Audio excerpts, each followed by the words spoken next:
पिता पुत्र पवित्र आत्मा के नाम पर आमेन। आज के वचन संत लुकास का सुसमाचार अध्याय 9 पद संख्या 51 से लेकर 56 से लिए हुए हैं। और आज के वचनों में हम लोग सुनते हैं कि प्रभु यीशु यरूशलेम मंदिर की ओर प्रस्थान करते हैं। यरूशलेम मंदिर को जाना मतलब एक जोखिम को उठाना था, एक रिस्क उठाना था।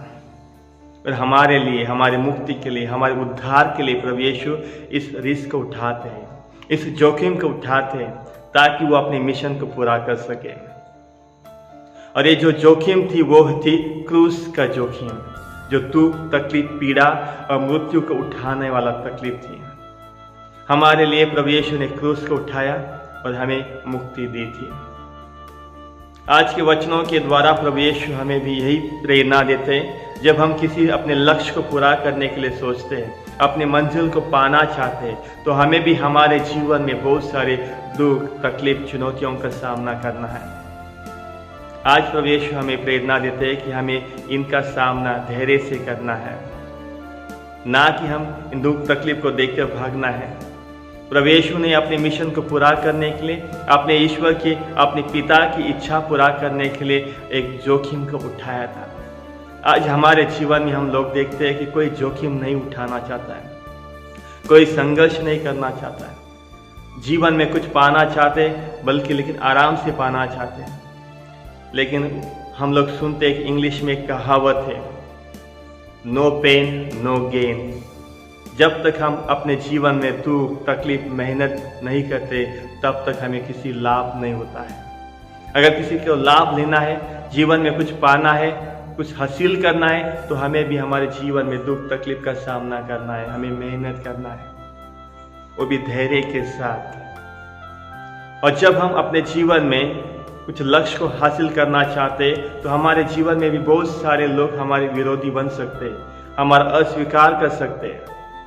जिस तरह आज के सुसमाचार में हम लोग सुनते हैं कि जब प्रभु यीशु ने यरूशलेम मंदिर को जाने के लिए सोचा, तब समारिया लोगों ने उनका अस्वीकार किया।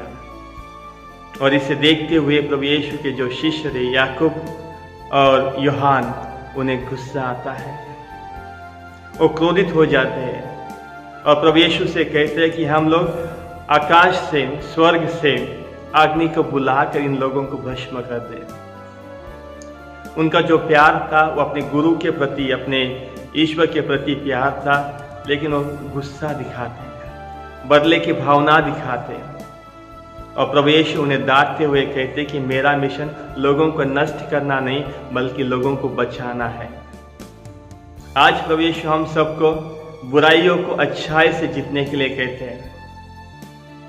रोमियों के नाम संत पौलुस का पत्र अध्याय 12 पद संख्या 21 में हम लोग सुनते कि बुराई से बुराई को नहीं जीतना है बल्कि बुराइयों को हमें अच्छाई से जीतने के लिए संत पौल भी कहते हैं।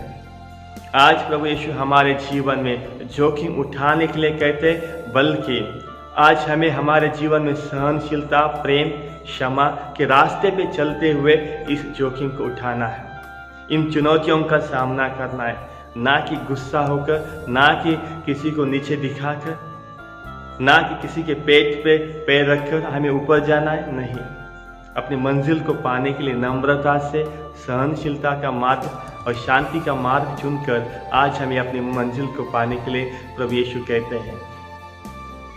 और आज के वचनों में जैसे प्रभु यीशु ने जोखिम उठाई थी हमें बचाने के लिए, इसी तरह आज हमारे दुनिया में, हमारे भारत देश में हम लोग देखते हैं कि बहुत सारे लोग अपने जोखिम उठाकर वो हमारे लिए हमारी रक्षा करते हैं।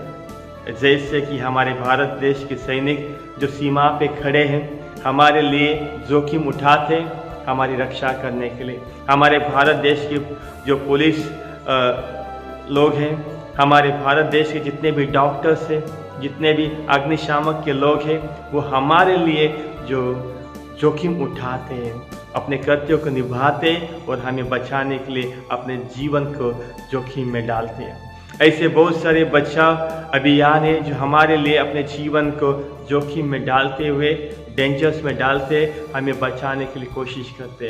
तो आज उन सब के लिए हम ईश्वर को धन्यवाद देते, उन सब के लिए प्रार्थना करते कि पिता परमेश्वर उनकी रक्षा करे, जहाँ कहीं भी हो उनके परिवार की रक्षा कर दे, ताकि वो हमेशा अपने इस मिशन में कामयाब हो सके। तो चलिए इन वचनों के लिए हम ईश्वर को धन्यवाद देते, ईश्वर की स्तुति और महिमा करते। पिता पुत्र पवित्र आत्मा की बड़ाई होवे, जैसे वो आदि में थी अब अनंत काल तक सदा रहेगी। आमीन।